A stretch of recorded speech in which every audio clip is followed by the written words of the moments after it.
નમસ્કાર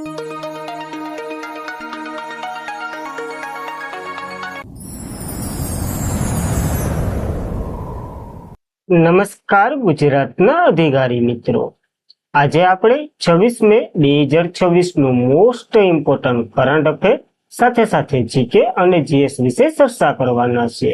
તો ખાસ કરીને ચેનલ ઉપર નવા હોય તો ચેનલને સબસ્ક્રાઇબ કરી લેવી, વિડીયો પસંદ આવે તો લાઈક કરવો અને તમારા મિત્રોને અવશ્યથી આ ક્લાસ શેર કરી દેવો.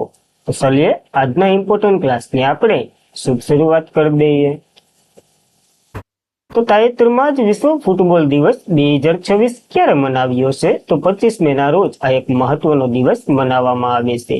2 વર્ષ થયા આની જે શરૂઆત થઈ, કારણ કે 2024માં શરૂઆત થઈ તો નવો દિવસ તો ન કહી શકીએ. 2024 ઇતિહાસમાં પ્રથમ આંતરરાષ્ટ્રીય ફૂટબોલ ટુર્નામેન્ટના 100 વર્ષની ઉજવણીના ભાગરૂપે તમામ પ્રદેશોના પ્રતિનિધિત્વ સામેલ થઈ અને 25 મે 1924ના રોજ જે પેરિસ આયોજિત ઉનાળુ ઓલિમ્પિક રમત દરમિયાન યોજાયું હતું. આની સીમાસીન માન્યતા આપવા માટે 7 મે 2026ના રોજ એસેમ્બલીએ એટલે કે general assembly, united national general એસેમ્બલીએ 25 મેને વિશ્વ ફૂટબોલ દિવસ તરીકે જાહેર કર્યો હતો. ફિફા 21 મે થી 25 મે દરમિયાન વર્લ્ડ ફૂટબોલ વીક એટલે કે સપ્તાહ પણ ઉજવે છે અને આ ઉજવણી 21 મે ફિફાની સ્થાપના જે 1904માં થઈ હતી એની યાદમાં ઉજવવામાં આવે છે. તો આ મહત્વની 2 ઇવેન્ટો સાથે આ સંકળાયેલો દિવસ છે તો આપણને યાદ રહેવું જોઈએ.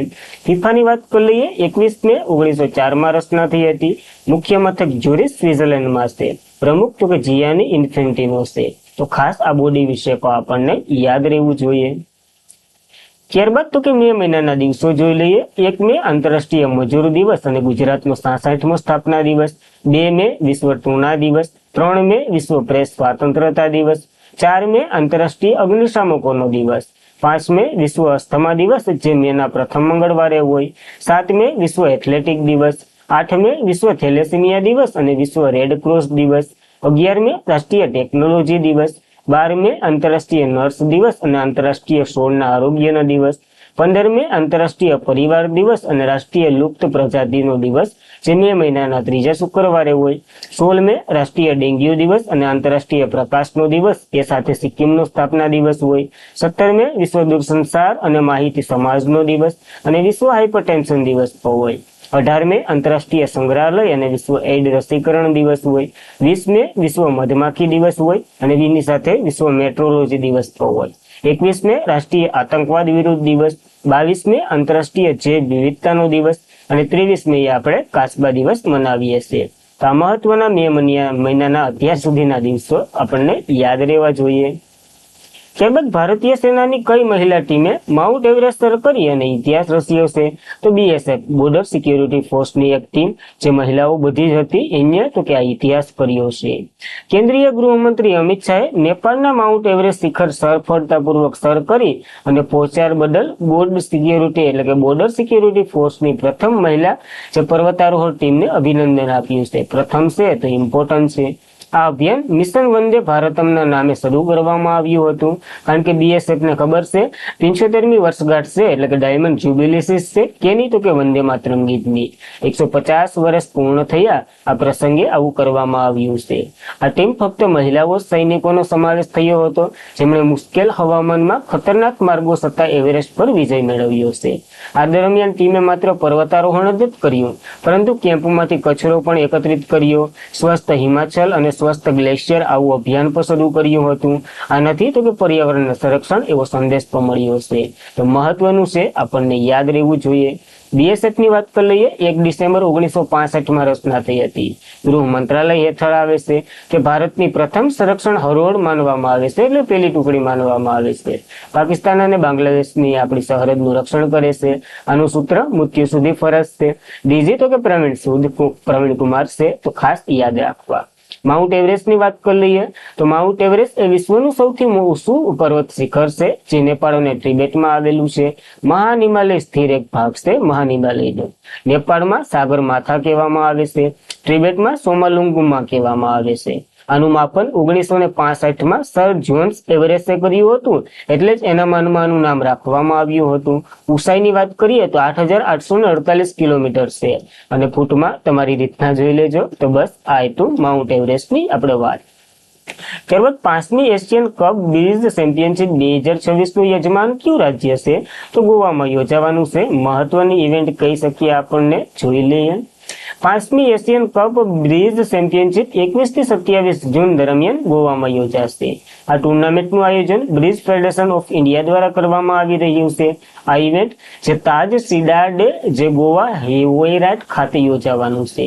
20 થી વધુ દેશોના પ્રતિનિધિત્વ ભાગ લેવાના છે. ભારત, ચીન, જાપાન વગેરે દેશો ભાગ લે એવી અપેક્ષા છે. સ્પર્ધાત્મક તો પુરુષ, મહિલા વગેરે સિનિયરને જ્યારે ઇવેન્ટ ખતમ થાય ત્યારે આપણે જોશું. એશિયન કપ બ્રિજ ચેમ્પિયનશિપની વાત કરીએ તો ઇતિહાસમાં ભારતે 20 મેડલ અત્યાર સુધીનો રેકોર્ડ છે. આ વખતે વધારે જીતે એવી આશા સાથે ગોવામાં યોજી લેશું આપણે. ભારતીય મૂળના પ્રોફેસર સલીમ અબ્દુલ કરીમ અને પ્રોફેસર કીર્તન ઘેડા જે કયા દેશનો સર્વોચ્ચ નાગરિક સન્માન મેળવ્યો છે? અહીંયા તો દક્ષિણ આફ્રિકાનો સર્વોચ્ચ નાગરિક પુરસ્કાર મેળવ્યો છે. બંને વૈજ્ઞાનિકો છે, જોઈ લઈએ. જોનબર્ગ ખાતે દક્ષિણ આફ્રિકાના જે આંતરરાષ્ટ્રીય સ્તર માન્યતા પ્રાપ્ત ભારતીય મૂળના 2 વૈજ્ઞાનિકો જાહેર આરોગ્ય ક્ષેત્રે તેમના ઉત્કૃષ્ટ યોગદાન બદલ દેશનો સર્વોચ્ચ નાગરિક પુરસ્કાર જે 38 વ્યક્તિઓ છે ને એમાંથી આ 2 નો સામેલ છે.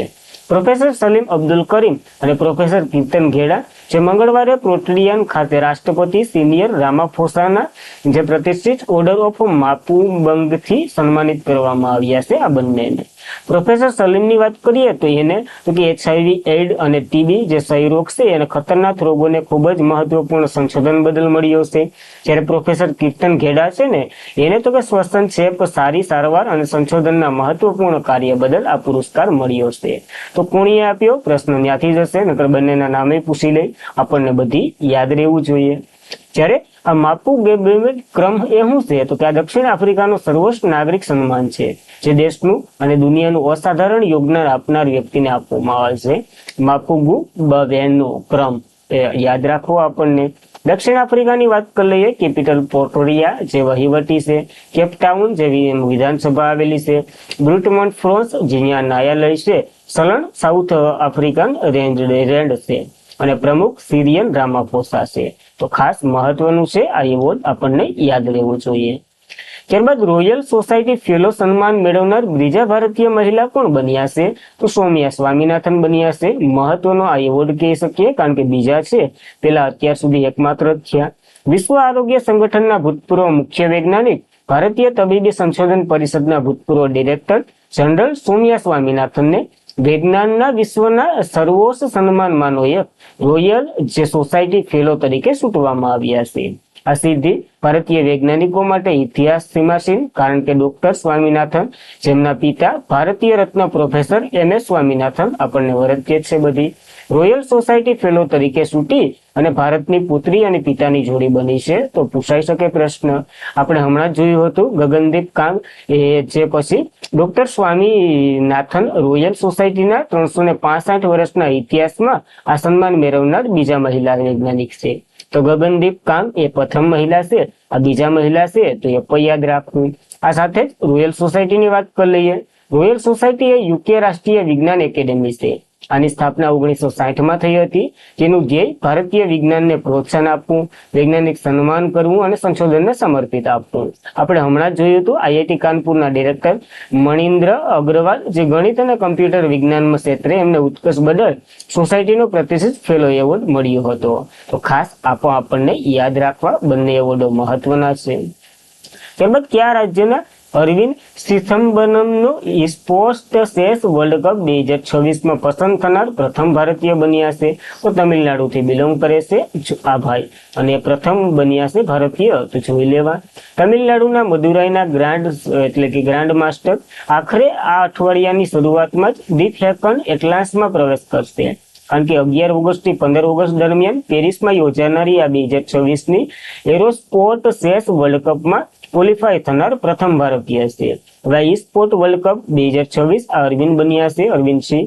જ્યારે ક્યારે તો યોજાવાની છે? તો 6 જુલાઈથી 23 ઓગસ્ટ 2026માં. અને આ ક્યાં યોજાવાની છે? તો પેરિસમાં. જો આ પહેલા પશ્ચિમ એશિયામાં જે વધતા જતા સંઘર્ષના કારણે આ કાર્યક્રમ રિયાદ સાઉદી અરેબિયામાં યોજાવાનો હતો ને એને ખસેડી અને ફ્રાન્સમાં યોજ્યો હશે. તો ખાસ ફ્રાન્સનું કેપિટલ પેરિસ છે, ત્યાં યોજાવાનો છે.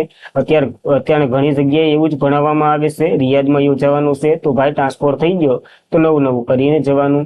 આવૃત્તિ તો કે પેલી વેલી છે એટલા માટે ઇમ્પોર્ટન્ટ ધરાવે. અને વૈશ્વિક એમ્બેસેડર આના માટે ક્રિસ્ટિયાનો રોનાલ્ડોને બનાવ્યા હતા. તો મહત્વનું છે આ એવોર્ડ આપણને યાદ રાખીએ. અરવિંદ ખીડબ્બર આપણે માહિતી ઇમ્પોર્ટન્ટ છે. ત્યારબાદ નેશનલ કોમેડિયન એન્ડ ડેરિવેલિયન્સ એક્સેલ્સમાં રાયન મુંબઈ એ લોન્ચ થયું છે. તો આ કઈ સંસ્થાએ આને મંજૂરી આપી દીધી છે? તો સેબીએ મંજૂરી આપી દીધી છે. આ ટૂંકમાં એક વીમા ટાઈપનું છે, તો જોઈ લઈએ. નેશનલ કોમેડિયન ડેરિવેલિયન્સ એક્સેલન્સ રાયન મુંબઈ જે ભારતનું પ્રથમ સેબી દ્વારા મંજૂરી મળી છે. આ exchange traded weather destination contract સ્વરૂપે છે. આ સાધનનો ઉપયોગ અધારણીય હવામાન અને ચોમાસાના પરિવર્તનશીલ થતા નુકસાન હેઠળ કરવામાં આવતો લાભ છે. જ્યારે માસિક ફ્યુચર કોન્ટ્રાક્ટ એ ખેડૂતો, બાંધકામ, વીજ ઉત્પાદક કંપનીઓ, રાયન મુંબઈ એ હવાનો એક પ્રકાર છે જે વ્યક્તિઓ, કંપનીઓ વરસાદ વધારા ઘટાડાના કારણે જે નુકસાન થાય એને બસવામાં મદદ કરશે. આનો અર્થ એ થયો મુંબઈમાં જે ચોમાસું અપેક્ષાઓ કરતા કંઈક અલગ જ થવાનું છે અને એના જ કારણે આર્થિક નુકસાનની ભરપાઈ કરવા માટેનો એક કરાર છે જે રાયન મુંબઈના નામે શરૂ થયો છે. આ સાધારણ કરારના પ્રતિ મિની વરસાદમાં 50% ખર્ચ, 50 રૂપિયાનો ખર્ચ અથવા તો 50 ગુણાંક વહેંચવામાં આવશે અને આને ઘણી સંસ્થાઓ ચલાવી રહી છે. તો સેબીએ આને ઇમ્પોર્ટન્ટ આપી દીધું. કઈ કોણ લઈ શકે? તો કૃષિવાળા, વીજળીવાળા, બાંધકામવાળા, પર્યટનવાળા, લોજિસ્ટિકવાળા, ઉર્જા કારણ વગેરે. તમે ટૂંકમાં મોસમથી નુકસાનો થતા હોય, જેને નુકસાન થયું હોય એ બધી આ કરાર અંતર્ગત જોડાઈ શકે. હાલ મુંબઈમાં શરૂ થયો તો યાદ રાખવો. કયો દેશ એશિયન પ્રોટેક્ટિવિટી ઓર્ગેનાઇઝેશન ગવર્નિંગ બોડીની મીટિંગનું 68મું સત્ર યોજી રહ્યું છે? તો ભારત આનું આયોજન કરી ચૂક્યું છે. નવી દિલ્હીના ભારત મંડપમમાં પિયુષ ગોયલે અધ્યક્ષતા કરી હતી. ભારત 2022-2026 દરમિયાન નવી દિલ્હીના ભારત મંડપમ ખાતે એશિયન પ્રોડક્ટિવિટી ઓર્ગેનાઇઝેશન ગવર્નિંગ બોડીનું 68મું સત્ર યોજી રહ્યું છે. વર્તમાન અધ્યક્ષ તરીકે ભારત જે 20 સભ્ય અને અર્થતંત્રના 60 થી વધુ પ્રતિનિધિત્વ આમાં હાજર રહ્યા હતા. કેન્દ્રીય મંત્રીએ આનું ઉદઘાટન સત્ર કર્યું હતું. મુખ્ય એજેન્ડા તો કે વિઝન 2030 સમીક્ષા કરવી. 2027-28 ના બજેટમાં મહાસચિવની ચૂંટણીની પ્રક્રિયા પર થઈ છે. અહીંયા અધ્યક્ષ અને ઉપાધ્યક્ષ પર ચૂંટવામાં આવ્યા છે. તો અધ્યક્ષ જોઈ લઈએ, ઇન્ડોનેશિયાના પ્રોફેસર છે અનવર સુનીસી, જેના પ્રમુખ બન્યા છે. અને અમરદીપસિંહ ભટિયા છે જે ભારતના હતા એનું સ્થાન લીધું છે. આને થોડુંક વધારે મહત્વ બને છે આપણા માટે. આપણે યોજ્યું છે, આપણા હાથમાંથી પદ જઈ ગયું છે. તો હવે જોઈ લઈએ આના પ્રમુખ પણ. એશિયન પ્રોડક્ટિવિટી ઓર્ગેનાઇઝેશનની વાત કરીએ, આ એક આંતરરાષ્ટ્રીય એટલે કે આંતરિક સરકારી સંસ્થા છે. આની રચના 1961માં થઈ હતી. મુખ્ય મથક ટોક્યો જાપાનમાં છે. 21 સભ્ય દેશો છે. ભારત આનું સ્થાપક સભ્ય છે. એટલે કે જયારે સ્થાપના થઈ ને 1961માં ત્યારથી જ ભારત આનું સભ્ય છે, તો એ સ્થાપક સભ્ય કહેવાય છે. તમને ખબર હશે. વામન વન પહેલ એ કયા રાજ્ય અથવા તો કેન્દ્રશાસિત પ્રદેશ દ્વારા વિકસાવવામાં આવી છે? તો નવી દિલ્હી દ્વારા વિકસાવવામાં આવી છે. ખાસ કરીને ઇકોનોમીને વધારવાનું છે. દિલ્હી વન વિભાગ વામન વન નામનો એક નવો ઇન્ટિગ્રેટિવ જૈવ વિવિધતા ઝોન વિકસાવ્યો છે.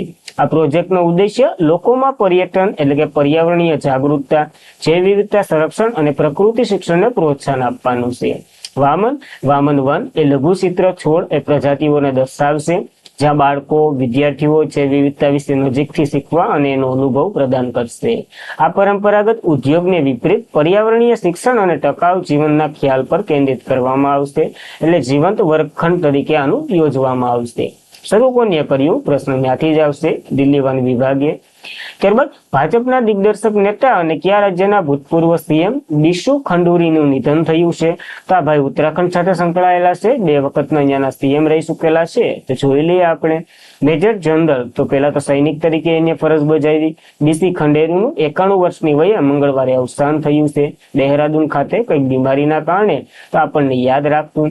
સૈનિકો લઈ સભ્ય અને કેન્દ્રીય મંત્રી, ઉત્તરાખંડના 2 વખતના મુખ્યમંત્રી વગેરે આ પદ ભોગવી ચૂક્યા છે. તો સિદ્ધિઓ જ યાદ રાખવી.